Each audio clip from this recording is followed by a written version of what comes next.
Welcome back to Big Riff Energy, guys. We got big news. Some of you may have seen it. We are playing 3 shows in August with 2 of the most important bands in my life, Pallbearer and Rwake. August 25th, we will be in Tulsa, Oklahoma. August 26th, we'll be in Dallas, Texas. August 27th, we'll be in our spiritual home base of Little Rock, Arkansas. Get your tickets at spiritadrift.com. The label has informed me that vinyl and CD copies of our new album are on the way to my house, so we will have the new album at these shows. We have a new t-shirt design that's going to be very limited just for these shows. I'll put it up here on the screen. If you've seen me wearing the Witch shirt in our promo photos, I like that design so much. I hunted down the person that designed it, Ecocidio on Instagram, and she made us a very cool Ghost At The Gallows t-shirt design and somehow managed to fit every single song on the album into one image. And it's not busy and overwhelming. It's beautiful. Don't forget, we're playing Metal Injection Fest as well, September 17th. And yeah, here's all our album release show information here on the screen. Tickets, spiritadrift.com. I do want to shout out my boy Daniel Porta, the Pit Forge on Instagram. He made an ad mat for our August shows that didn't end up being the official ad mat, but I'm going to throw it up here on the screen because it's too sick. Probably going to put that on a t-shirt as well. Definitely just needed a copy for the house. Okay, I've been wanting to do an episode on Arkansas for a while, and I've been dreading it because I don't know how to talk about it without making it like 4 hours long. I lived in Arkansas for 5 years, and no doubt it was the most formative and important period of my life musically, but really just in general, it was a monumental time in my life. But yeah, I don't know how to really sum it up in one podcast episode. I will just kind of focus on Pallbearer and Rwake and how I came to meet the guys in those bands and what those bands mean to me. We all kind of cut our teeth in Arkansas. Rwake are kind of the godfathers of that scene. You know, I mentioned briefly, I think on a previous episode, like wondering what to do to get excited about playing when you've played Download the same day as Metallica and Hellfest the same day as Iron Maiden.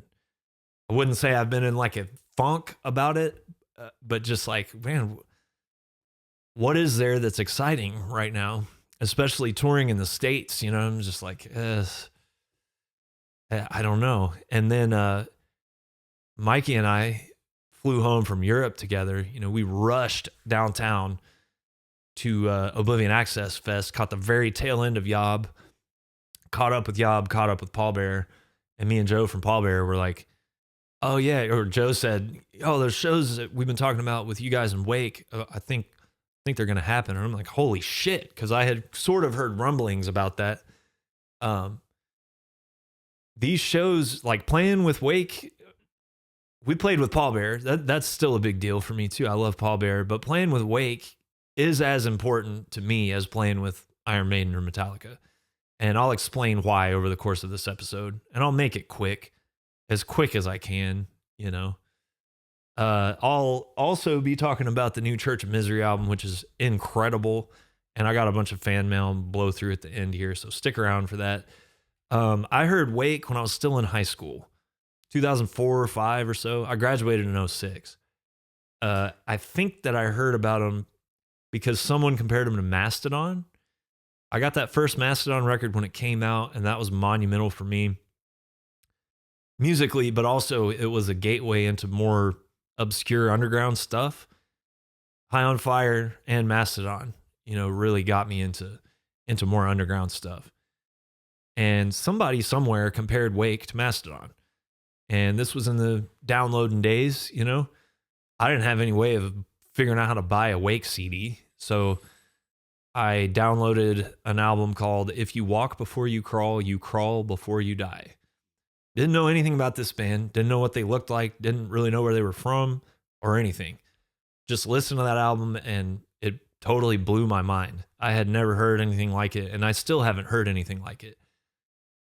And I'm not going to like wax poetic on Wake's music. You just have to listen to him. That's it. Or come see him with us in August. There's nothing like it. So I was aware of this band in high school. And I guess I should probably explain how I wound up in Arkansas. I got really good grades in high school, despite being completely checked out for the past couple years, not wanting to be there, being way more interested in extracurricular activities. I got good grades, and it was looking like college was something that I needed to do. I wasn't excited about that. I wanted to play in a rock band. That's it. But good luck getting a rock band off the ground in Bartlesville, Oklahoma. So in the back of my mind, I was like, okay, if I go to college, at least it'll get me out of here, and then I can start a rock band somewhere else. And believe it or not, I was doing an interview a couple of days ago, and the guys asked me a bunch of crazy, like, rapid fire questions, but they're like, what'd you want to be when you were a kid? And you would think I would just say, a guitar player. But I didn't start playing guitar really until I was 12, 13. And I really thought about it. And when I was a young kid, I remember cracking some adults up because they asked me what I wanted to be. And I said a screenwriter. I always loved movies, especially scary movies. And yeah, I remember writing like a horror movie screenplay when I was in like 3rd grade. So when I'm applying for colleges now in 2006, I'm like, let me try to get into a film school. Because if I'm going to have to go sit in a classroom, I hate classrooms. I hate being stuck with authority figures and a bunch of nerds that I don't like and that sort of thing, and jocks and assholes. Just being stuck with people arbitrarily was not my favorite thing in the world. So I applied to USC, believe it or not. My grand scheme was to go to film school there and at least be stuck in a classroom, like learning something cool that I cared about. Did not get accepted. I did, however, get accepted to the University of Arkansas, which was, I don't know, hour and a half, 2 hours away from where I lived. And I got a scholarship. So, all right, why not? Let me get out of Bartlesville, Oklahoma. This place sucks. The girls are uptight. Nobody wants to have fun. Nobody likes metal. This sucks. Everybody's a conservative Christian. Not everybody. I still have very dear, beloved, and treasured friends from Bartlesville, Oklahoma. But yeah, it was not the vibe to be starting like a sex, drugs, rock and roll type of band. So 2006, I went to Fayetteville, Arkansas. And I was kind of devastated to find out that college was exactly the same as high school. I had this fantasy that it was going to be like this whole different exciting thing, that people were going to be so different. The classes are going to be like so different and inspiring and intellectually challenging. And there's going to be a lot of partying and stuff. There was partying, but not at first. I mean, I was like just as turned off by this environment, if not more so, than I was high school. And I was just kind of lost. I would say 2006 to 2007 was like the most lost I've ever been, especially when I started getting back into music in Arkansas and I was not going to school and basically failing / dropping out of school. Totally lost, man. And I think that's what ages 18 to 25 are for anyway, so it's all good. If you're around that age and you feel completely lost and you have no idea what you're doing with your life, that's fine. It's definitely fine at that age. And honestly, it's like fine at any age. I still feel that way a lot of the time. So I'm going to class. I fucking hate it. I'm just like interested in the same stuff I've always been interested in. Riffs and girls and alcohol, And I went to a house show at some point in 2006. Same house where the band that I would go on to form played with Annihilation Time probably a year later or so.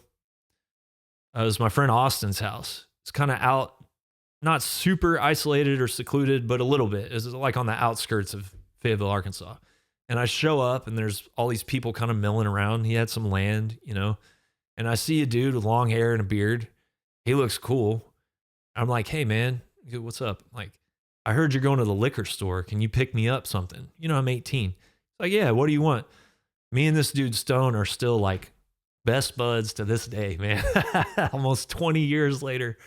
So I'm like, this is where I belong. There's like weird looking people. There's people with tattoos. There's people with beards, mohawks and shit, and like leather jackets. I'm like, okay, now we're getting somewhere. I go in, I see a band called Lethal Red. These dudes are still some of my best friends. I would describe Lethal Red as like crossover thrash, straight up. Like if they came out today, the band would blow up.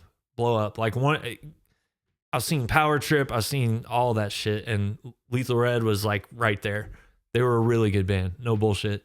Yeah, somewhere between like DRI, Megadeth. Had the punk attitude for sure, but the thrash metal proficiency and musicianship. And I was blown away, man. I'm in Fayetteville, Arkansas. It's not a big town. I mean, the population increases a lot when the college kids are in town, but it's like a small town. And I could not fucking believe that there was a band this good in that town.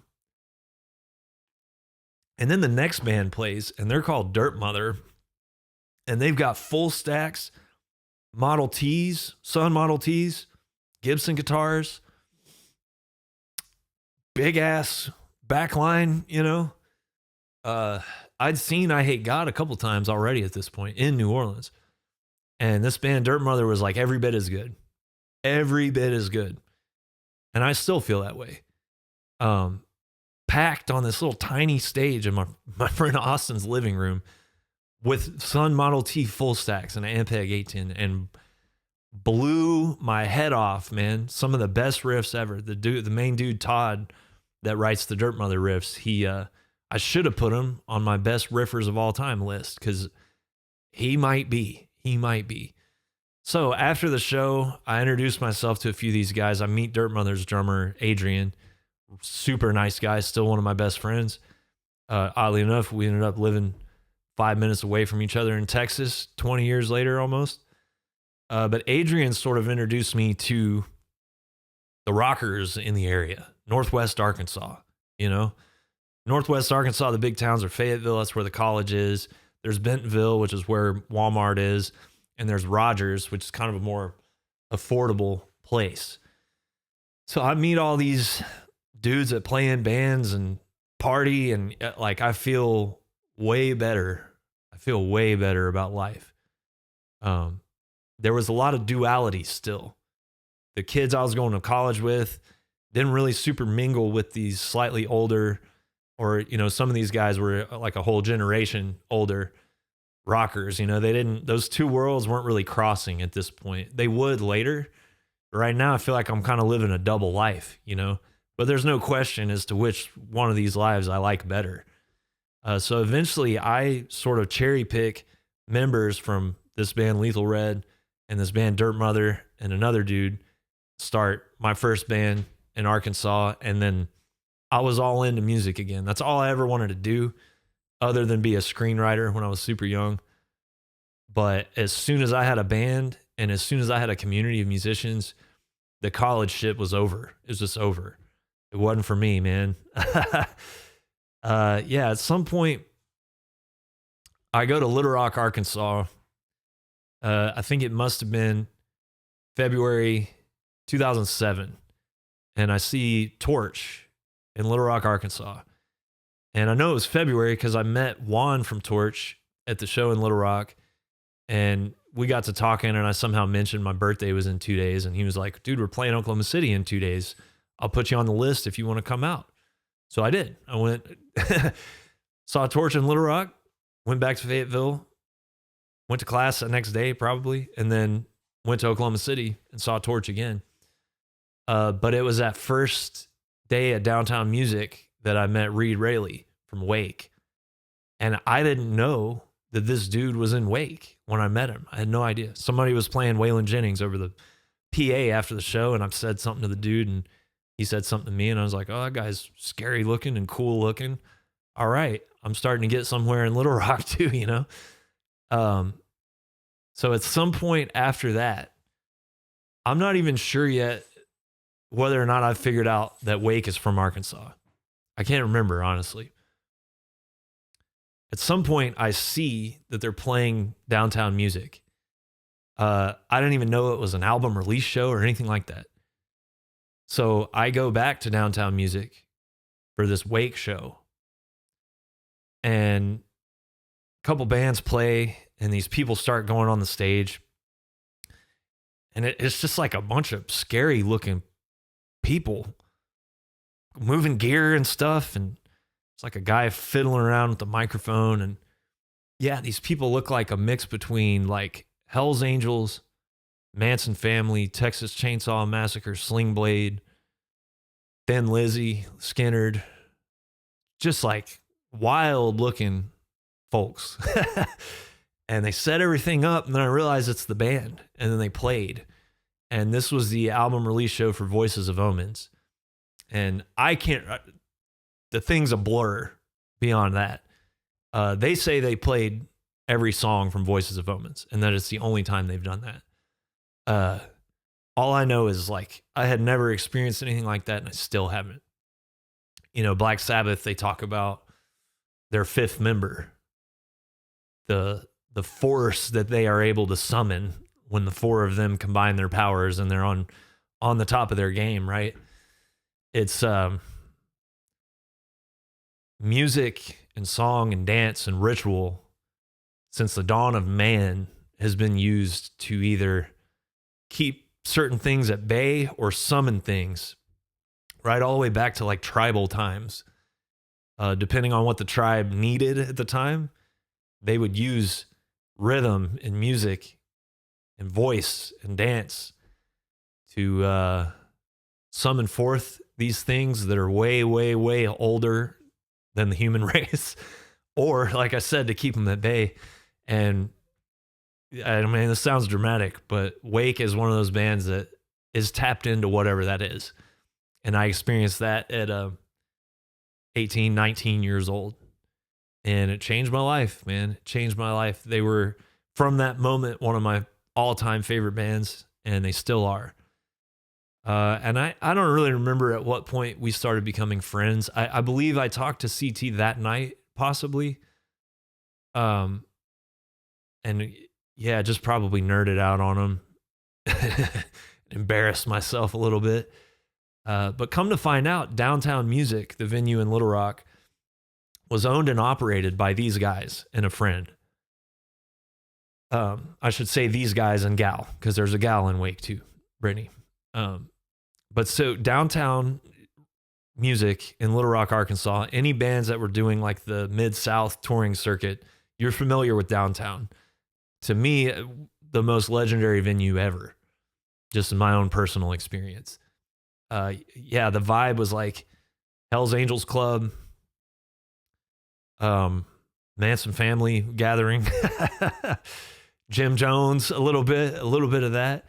And also it really reminded me of everything I've read about Black Flag and how Black Flag had a headquarters where the band rehearsed, and they had the offices for SST Records, and everybody was just living there in squalor, and it was just mayhem. I don't know if they ever had shows in that old abandoned church or not, but Downtown, man, it had that vibe. It was a family vibe, you know. That being said, I want to say every single time I was there was a crazy fist fight or something. And that might be accurate, but just to be conservative, I'll say like 80% of the times that I was there was just complete insanity happening. Violence, debauchery, mayhem. I remember seeing Weed Eater there, and Dixie Dave was shooting bottle rockets into the crowd, shooting the bartenders with bottle rockets while they're playing. There's legends of a guy walking in there off the street. A guy we all knew, walking in at the end of the night after the bars are closing, just chugging a bunch of bleach because he couldn't get liquor anywhere. Characters. Anybody that spent time at Downtown knew Dark Clark, right? This guy had like X-Men telekinetic powers. He was convinced he did. I'm like halfway convinced he did. He was stopping cars in the middle of the street with his like mental superpowers and stuff. Just one of the craziest environments I've ever been subjected to. So between Little Rock and Fayetteville, I've now found my tribe. You know, there was a lot going on in Fayetteville too. Everything was very centralized in Fayetteville. There was Dixon Street, which is where all the college kids hung out. I was driving for Jimmy John's at this point, making more money than I ever have in my life. I was delivering sandwiches, but delivering other shit too to these college kids. And there was a ton of venues on Dixon Street. Right catty corner is what's called the Square, which is where the original post office was, and a bank that was like around when the town was first formed. Now down in the downstairs basement of this bank was the bank vault. Huge room with this bank vault. And all the cool bands in Fayetteville practiced down there.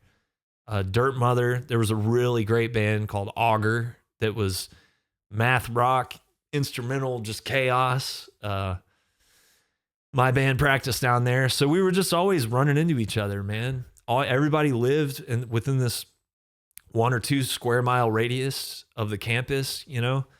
I had some friends that lived a little bit more off the beaten path at a place we called the Happy Hollow House. And they played in a band called Friday Maybe Saturday, kind of math rocky band too. I ended up joining that band. So we had that house out kind of on the outskirts of town, over by Austin's house where all the gigs were at. And then in town, you'd have gigs at like actual venues, and all the bands practiced down there in the bank vault, you know. And it was just a cool time, man. I have to say, I think between 2006 and 2010, the music scene in Fayetteville, Arkansas is one of the best American music scenes that's ever existed. And most of the bands are kind of unheard of, but any given night of the week, you could go see a bluegrass band that was as good as any bluegrass band anywhere. Cletus Got Shot was one of them. They got big in Europe for a while. Mountain Sprout, you know, they were like outlaw bluegrass before that was like a cool thing to do. And sludge and doom bands there were just a million good ones. You know, Deadbird, one of the all-time greats.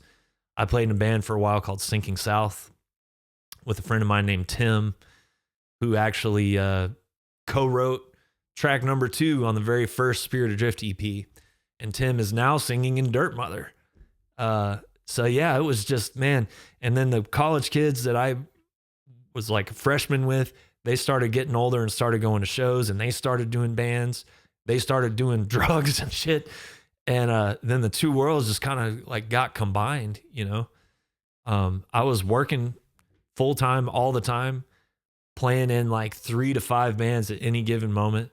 I ended up playing in a band with Todd from Dirt Mother, who wrote all the Dirt Mother stuff, and Chuck from Deadbird on drums. That band was called Dead Eye Jack. That was a great time. Yeah, so I'm going to talk about a couple people that we lost real quick. Lenny from Dirt Mother, we lost this year to cancer. I'll never forget seeing him the first time on that little bitty stage at that house show. Big, giant teddy bear dude with a little bitty SG, a Gibson SG that looked like a toy guitar on the guy. And just, you know, gentle giant's cliche, but that's what he was, man. He was always laughing, always smiling. One of the nicest guys I've ever met, man. I would run into him down in that bank vault all the time, listen to music together down there. Lenny passed away this year. Rest in peace, man. And yeah, Dirt Mother was kind of him and Todd's baby. My friend Adrian, who I mentioned, and Todd fired it back up out of respect for Lenny, as a sort of tribute for Lenny. And it's kind of a revamped lineup. And my friend Tim, my dear friend Tim, who saved my life. I might not be here without him. He's singing. He's been sending me videos. It's sounding killer. I mean, they have some of the best riffs I've ever heard. I should have put Todd on my best riffers ever list, because he's got them. He's got a endless well of riffs.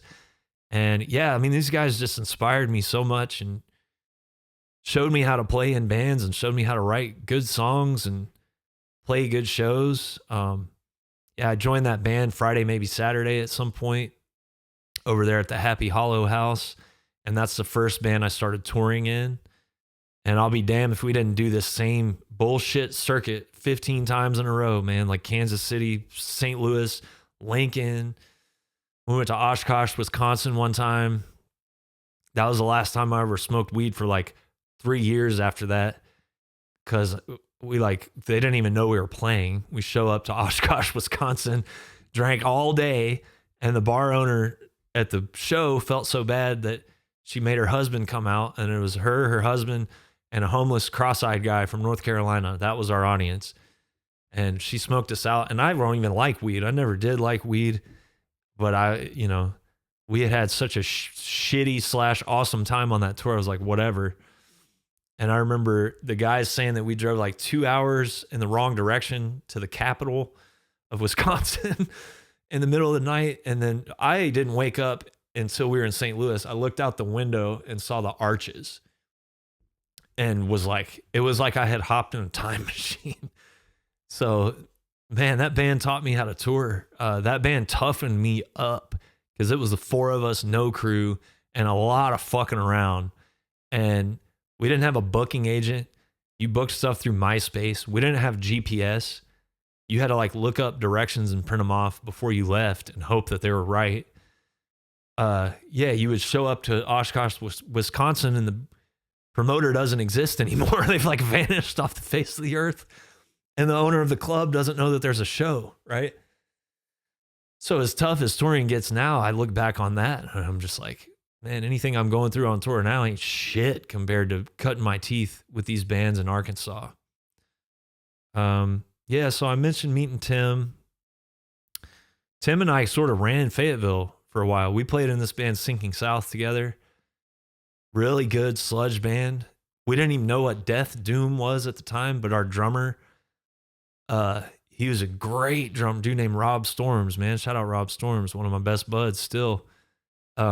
He was way more like technical and progressive, loved Mastodon and stuff. Just for shits and giggles, he would like film himself playing an entire Mastodon song in a day and put it on YouTube, and it's like perfect. But we're playing like Church of Misery riffs, I Hate God riffs, Sabbath and stuff, and he's putting double bass under it. And we sort of like accidentally invented Death Doom, even though it already existed and we just weren't aware of it, So that was a fun band. And yeah, me and Tim sort of ran the town. This venue, the old post office, it was right there where all the bands practiced, just right down the street. We made real good friends with a bartender, a dude named Tommy, and we were drinking for free in there. Tim was walking out of work with a case of beer every day. Dude, at 19, 20, 21 years old, you couldn't ask for a better life. Just working, playing in bands, touring, eating shit on tour, falling in love every other day with some emotionally unavailable hippie chick, wanting to die one day and feeling like the king of the world the next day. For years, man, just an incredible experience. And what I have to say about Arkansas is I've been made to feel like an outsider in a lot of different scenarios in my life. Still am. People will make an effort to make you feel like an outsider because they're insecure. From day one in Arkansas, from the jump, maybe not so much the college environment, but the rocker real motherfuckers, these people made me feel like family from the second I met them. In Fayetteville and Little Rock, man. Everybody, I have never felt more accepted and more at home than I did in that scene for 5 years. And it still feels like home to me in a lot of ways. That's where I learned how to do this shit. I say that a lot, and it's true, man. I'm going to tell some stories here. Yeah, downtown music, a lot of crazy stuff happened. But the craziest thing was seeing, so Weed Eater played. They got done playing. Me and Shep from Weed Eater were in my car, drinking, whatever. My band at the time had just recorded with Sanford Parker. And the reason I even knew who Sanford Parker is because of Wake. He did that album, If You Walk Before You Crawl Before You Die, that I heard in high school. And he also did Voices of Omens, 2 of my favorite records. And he did the next one, Rest, which is great. So we recorded with him. I'm sitting in my car with Shep from Weed Eater. I remember I gave him like a t-shirt and a CD. We're passing a bottle of Evan Williams back and forth. And it's about time for Wake to go on stage. So we get out of my car. We're walking down the street. Downtown music is on a corner in downtown Little Rock. A guy comes flying on a motorcycle going the wrong way on a one-way. Cars coming the other way straight at him. Did not end well for the guy. The dude was running from the cops, come to find out. And it was a big, I mean, he went flying, hit like an electrical pole, bounced off of that, hit the ground. His head was open. Crazy shit. It was interesting to see people react to that. My friend Keith, who's a registered nurse, he ran in and got gloves out of his truck, was trying to resuscitate the guy. Some of the tougher guys that I knew were like shell shocked by this. People were like freaking out. The kids in the car that hit this guy were like staggering down the street. I feel like I grabbed a hold of one of the kids, maybe the kid that was driving, and like just hugged him and was like, it's cool, man. It's cool. It might've been somebody else that grabbed him. I don't know. But in my memory, I feel like he was like running. He was in shock and probably like concussed or something. But it was a scene. Like this was a damn scene, man. And the thing I remember is in the midst of all of this chaos and this guy lying like head open on the ground, Shep just goes, God damn, and then walked inside like nothing happened. Like, geez, that guy's cut from a different cloth, man. And so they cleaned up the mess and everything. And I'll never forget everybody standing around just like, holy shit, what just happened? And CT from Wake comes out the door and goes, hey, nobody leave, man. Wake's still going to play. We're still playing. So we just watched this guy die. I hate to laugh, man. He was a criminal. I guess he was running from the cops. We just watched this guy die, and then we went in and watched Wake play a bunch of songs for the first time, I think, that would end up on the Rest album. Heavy, man. Heavy. I'm going to do a whole episode on Wake, or multiple episodes on Wake. So I'm not going to get into their whole MO and the spiritual, psychotic, demonic forces whirling around that band, but that was a memorable experience for sure. Other stories. Okay, so I talked about Lenny, who we lost this year. I'm going to talk about another guy that was like central to the Arkansas thing that we lost. Big Hands Jason, man. If you played Little Rock or Fayetteville ever, especially Fayetteville, you knew Big Hands. There was a guy that would get up on the stage in the middle of your set and say, can I get a hell yeah? Can I get a hell yeah? Let me get a hell yeah. Big Hands Jason. This dude, okay, so let me back up. I'm wearing, if you're just listening, I'm wearing the forest green I Hate God, Children of God long sleeve, classic, made famous by Mr. Phil Anselmo in the I'm Broken video. I had this shirt in a medium at this time when I lived in Arkansas. Big Hands Jason, who was like part pro wrestler, part big giant teddy bear, you know, everybody's best friend, one of the most loving guys I've ever encountered in my life. That said, he was like 6'6" or 7", 300 pounds, I'd say somewhere around there. 275, like big ass guy, I mean, just a big giant physical presence with a personality to match too. I mean, he was like the mascot of the Arkansas metal scene for sure. He represented the best of all of us and the best of that whole thing. And Big Hands at some point was determined to get my forest green I Hate God long sleeve off of me. And it was a medium, it was a size medium. I'm like, Big Hands, bro, how the fuck are you going to fit in this? You can't fit in this. And the guy was too likable, man. He convinced me, and I gave him my size medium Children of God long sleeve. And by God, he wore that thing. He wore that thing into the ground, man. I would see him in it all the time. And yeah, he had everybody's interests in mind. He had the best interests of the whole world in mind at all times. At all times, man. I remember him, some guy at the old post office, that basement venue I was talking about, kept headbutting me, punching me in the back of the head and shit. And I finally got sick of it, turned around and went to destroy this guy. And Big Hands just pulled me off of him. No, it ain't worth it, man. It ain't worth it. And they threw the guy out. And I ran upstairs trying to find him. And so did my friend Tim, who co-wrote the early Spirit Adrift stuff, who I mentioned.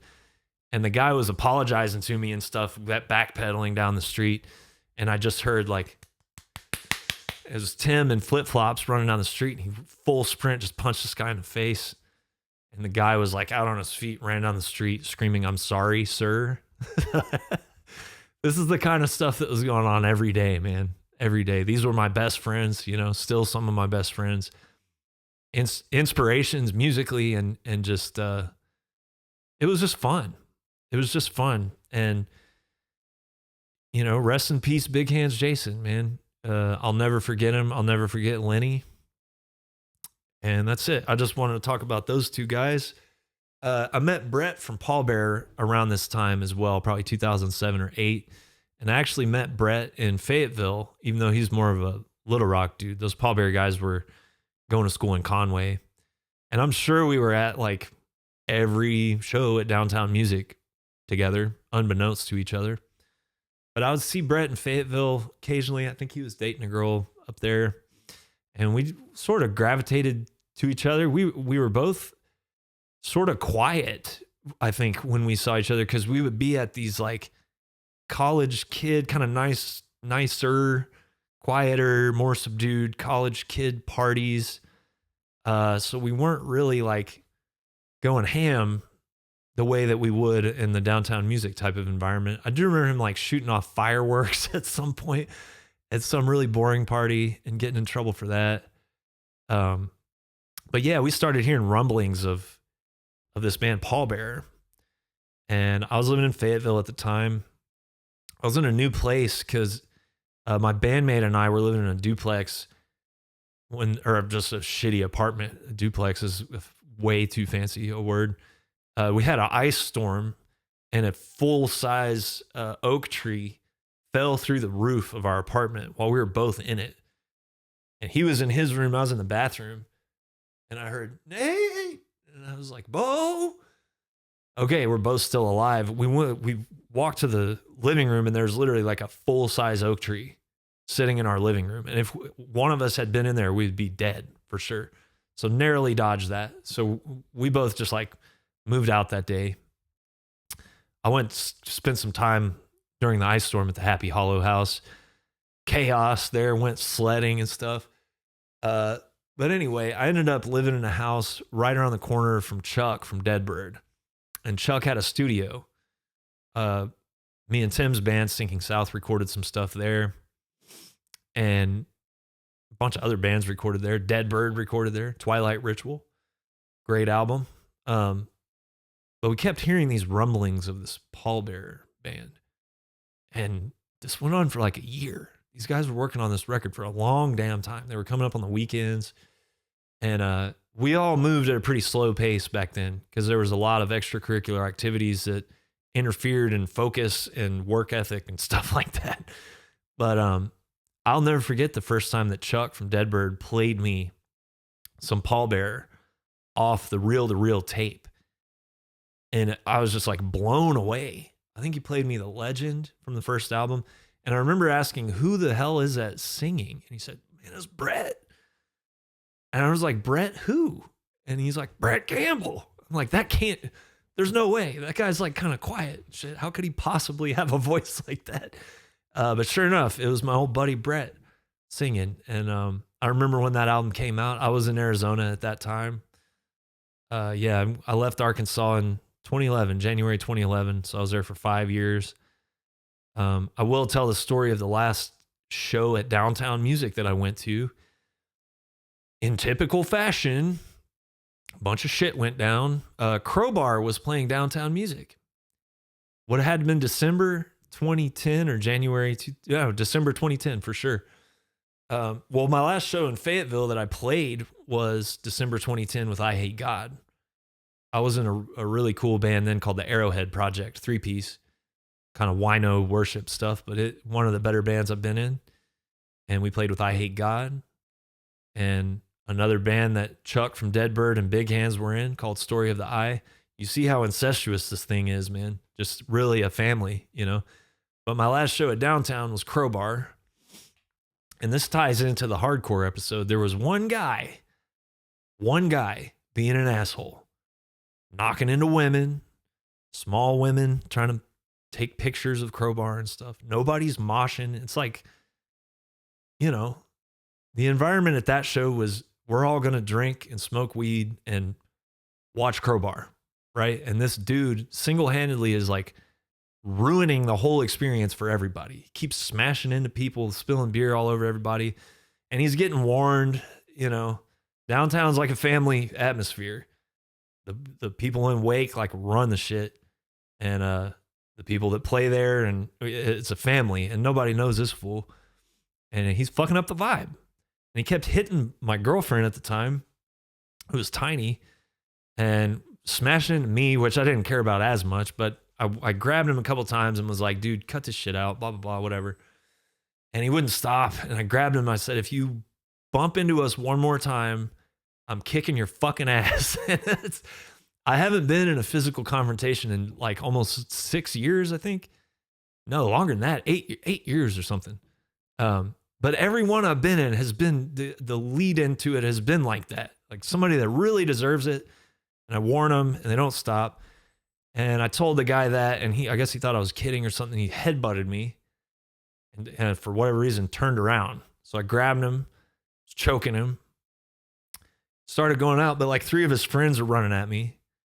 And so I let go of him, smack him. He goes down. It's the only person I've ever smacked one time and they're unconscious. Great feeling, gotta say. And his friends are on me, and I'm like, well, I'm screwed.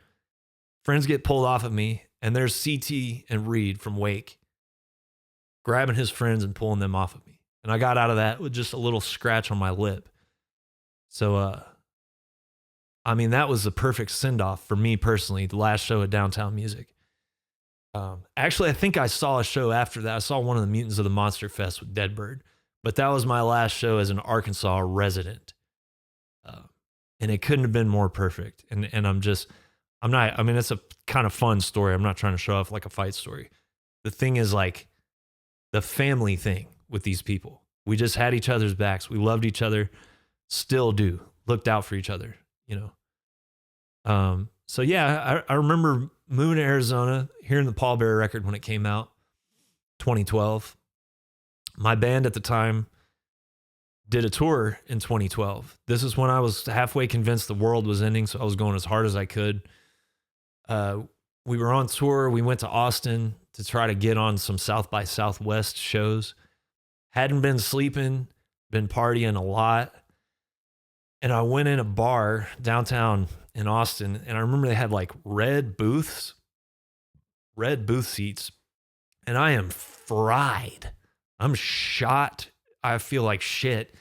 And I sat down at one of these booths and just like put my head up against the thing and went to sleep.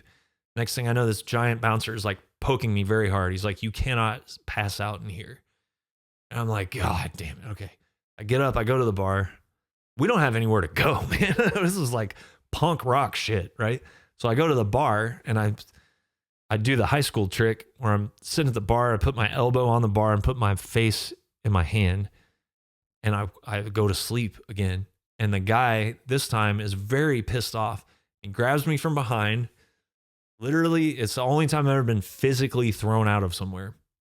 Surprisingly. Drags me like by the scruff of my neck out the door, throws me into the sidewalk on my face. And I get up, probably said something to him, called him a pussy or something, I'm sure.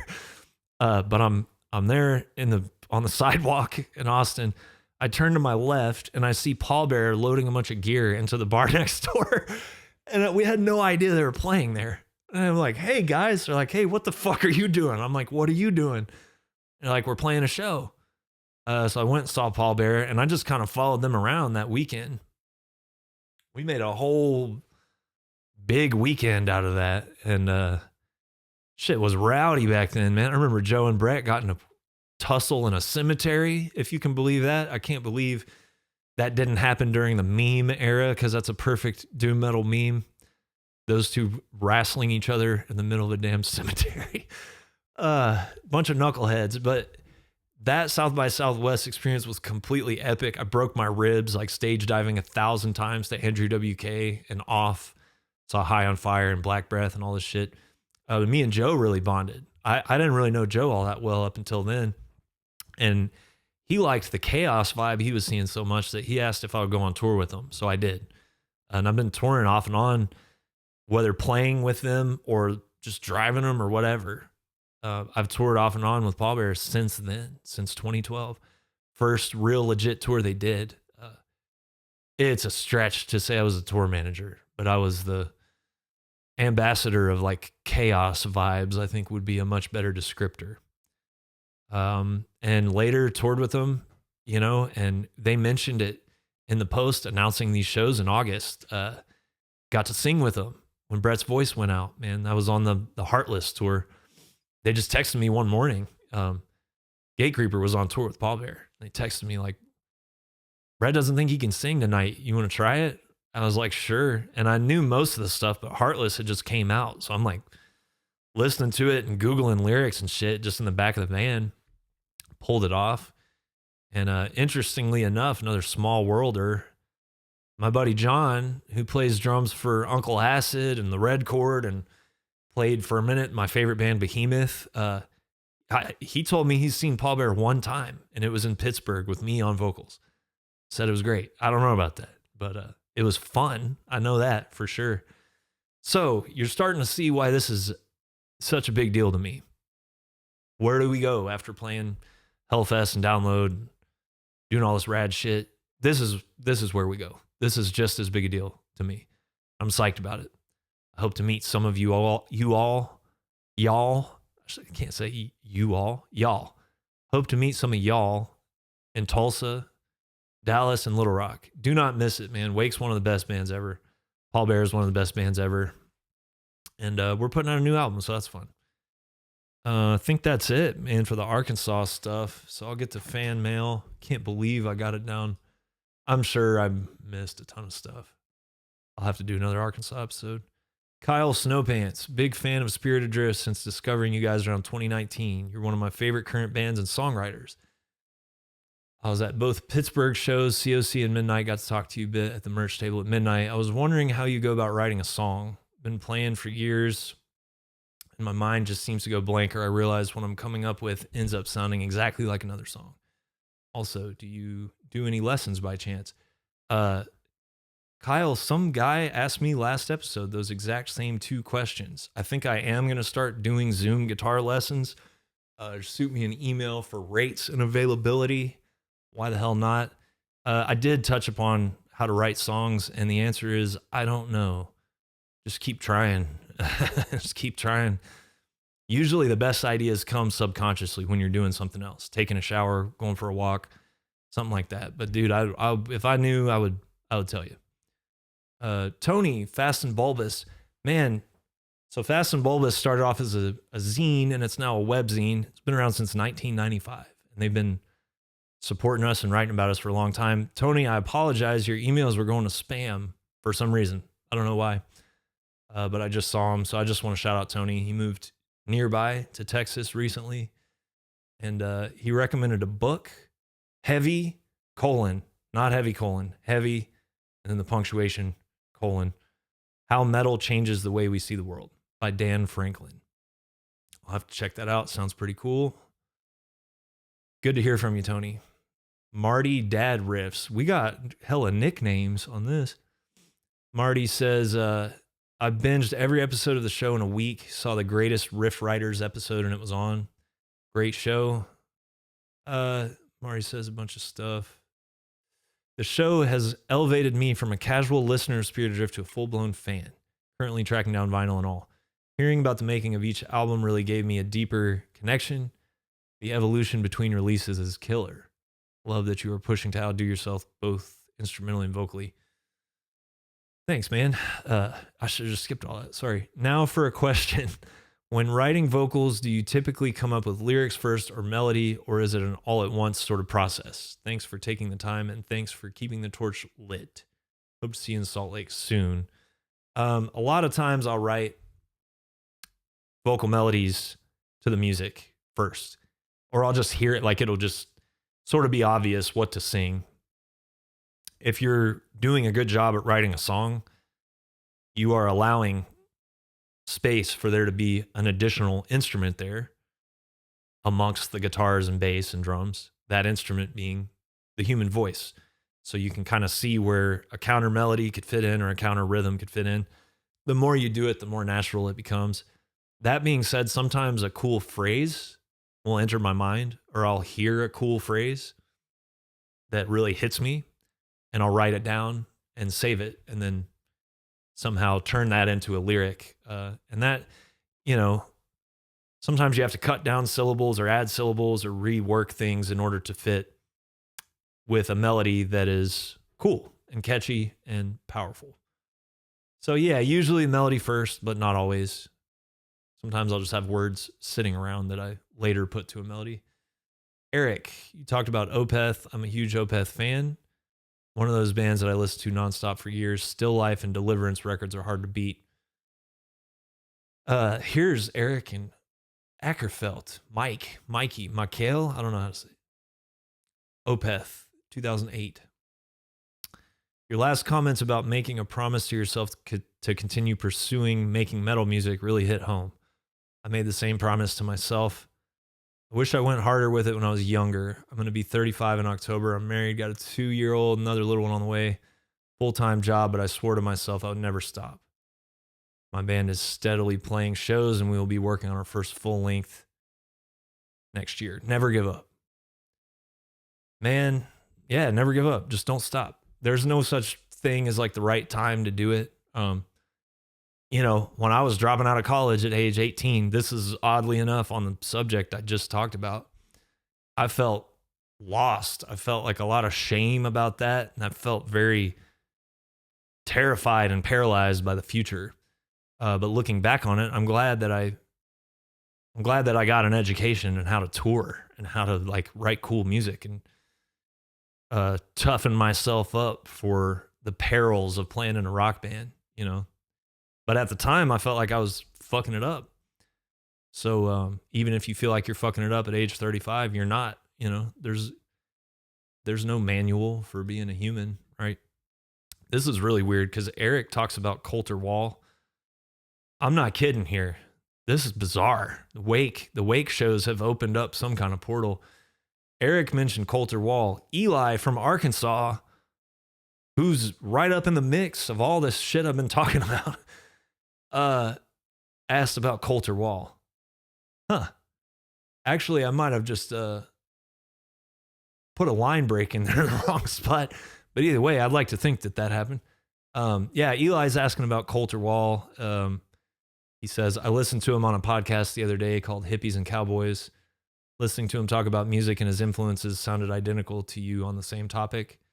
Talked about how it's impossible for his influences not to pop up in his music and how it's bogus for other artists to try and deny it. He definitely has that doesn't give a fuck attitude you talked about yourself and Sturgill Simpson having. I just found that interesting. Yeah, I like Coulter Wall. He's a real one. I'd heard that Joe Rogan podcast is like the biggest platform in the world for artists right now, I guess. And Joe was trying to get Coulter on the show, and Coulter kept saying no because it interfered with him being a legitimate ranch hand. Now, if that ain't country, I'll kiss your ass. Yeah, I like Coulter Wall. He's cool. I take it in small doses because that's a very particular voice. Yeah, he's cool. Whatever. Anthony, first thing I remember the first time I heard COC was Animosity. First time I saw them was on the Blind tour. We opened up for COC back in 2012 when I played with a band called Pill Crusher. I remember you guys, actually. I remember that name. In San Antonio, and Reed and Woody were cool as shit. Reed signed all my merch and gave me a comic about the hardcore and punk scene in North Carolina. Stand up, dudes.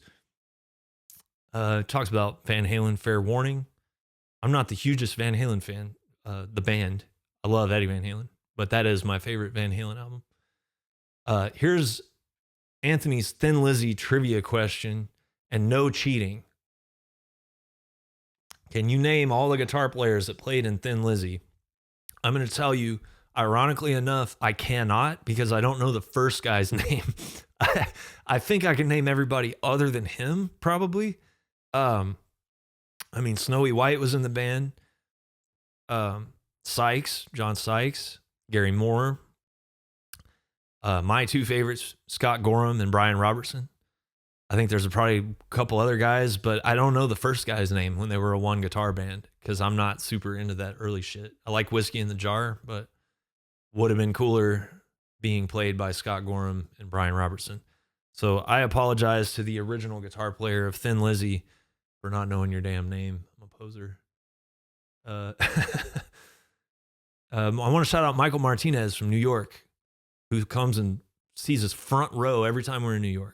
He's there with High on Fire. If you're the guy I'm thinking of, he had the Divided by Darkness obelisk shirt on. He wrote a really cool review of Forge Your Future and sent it over. I appreciate your enthusiasm, Michael. I always look forward to seeing you on the front row in New York City, man. Shout out, Michael. All right, Quinn with I Shall Return Theory. Is it a reference to Over the Mountain by Ozzy? No, it's not. I started writing that song when I left Tucson, listening to the FM radio station, which in Tucson is called The Mountain. And then I drove to Austin. Okay, talk about the new Church of Misery album. Kind of weird talking about a band from Japan when I'm doing an Arkansas episode, but it's not really. I discovered this band when I was living in Arkansas, and they were a huge inspiration to all of us. That band Dirt Mother that I keep talking about, they're very similar bands, very similar riff styles. It's just relentless, awesome pentatonic blues riffs with the maximum heaviness, down-tuned, buzzed out, but interesting. And yeah, Dirt Mother is a band that has its own personality. That's why I was so drawn to them. Church of Misery, definitely. Got into them in Arkansas, really liked the first few releases. These guys are from Japan. If you don't know anything about them, they're from Japan. The bass player, Tatsu Mikami, writes all the music. And English is not their first language, but the singer sings in English, and it sounds completely maniacal because his English isn't great, which makes it like so much cooler than just a dude that can speak English really well singing English. Every album pretty much has a cover song on it, an old obscure 70s cover song. Every original song is about either a cult leader or a serial killer. So I would say this is for fans of Buzz Oven, I Hate God, Black Sabbath, Forensic Files, Flower Traveling Band. There's a psychedelic element to it, but it is just the grittiest, nastiest, heaviest, pentatonic, down-tuned, badass blues riffs with a psychopath singing over the top of it about serial killers. Catchy vocal melodies, too. He's singing. This new album, I got Houses of the Unholy up here, too. I was fortunate enough to see them on a tour for that. My friend Nick was tour managing them. And I got that actual lineup of the band to sign that record, which was really cool. That was one of my favorite shows I saw in Phoenix. And Church of Misery's lineups change a lot. It's basically one guy, Tatsu. So I feel fortunate I got to see the Houses of the Unholy lineup because that was my favorite Church of Misery record up until the new one might be my new favorite. I put it on the other day driving to Tractor Supply and I couldn't stop laughing and yelling because I was so fired up. I mean, I'm just not hearing riffs that good these days. You hear the coolest riff that you've heard in 10 years, and then the next one is cooler, and then the next one is cooler. And that goes on from the beginning of the album to the end of the album. And one of the best choruses ever written, they have a song about David Koresh, the Waco cult leader. He told the ATF, come and get me, sucker. So Tatsu writes a riff around that phrase. And the chorus is, come and get me, sucker. It's one of the most brilliant choruses in the history of music, man. So I highly recommend it. It's in tight contention with that Majesty's record for album of the year. Really, really love it. So I'm glad that Church of Misery is back in full force. They got their original vocalist back, and I think he's the best vocalist they've ever had. The guy can sing his ass off. He's even doing some stuff that sort of reminds me of Brett Hoffman from Malevolent Creation, where he starts a scream with his mouth closed and slowly opens it over the course of like 16 measures of music. Really sick, man. I love Church of Misery. And yeah, discovered them in Arkansas, and we all jammed the hell out of them. They were a big influence on that band Sinking South that I was in. This last 5 minutes, I'm going to shout out a bunch of Arkansas bands. Terminal Nation on 20 Buck Spin. Put a great record out on 20 Buck Spin and a split. For fans of Nails and shit like that. Sea Hag, one of my OG favorites. Now their old bass player Metal Dave described them as Slayer dipped in maple syrup. Slowed down because of all the fried chicken and sweet tea. Love Sea Hag. For fans of Burning Witch and Asunder, I would say. Shout out to Jeremy from Sea Hag, man, my real brother. I know he listens to this podcast. Me and that guy clicked instantaneously, and we just talked about that. We saw him on the Midnight Tour in Little Rock, and yeah, real recognize real. I'll just say that.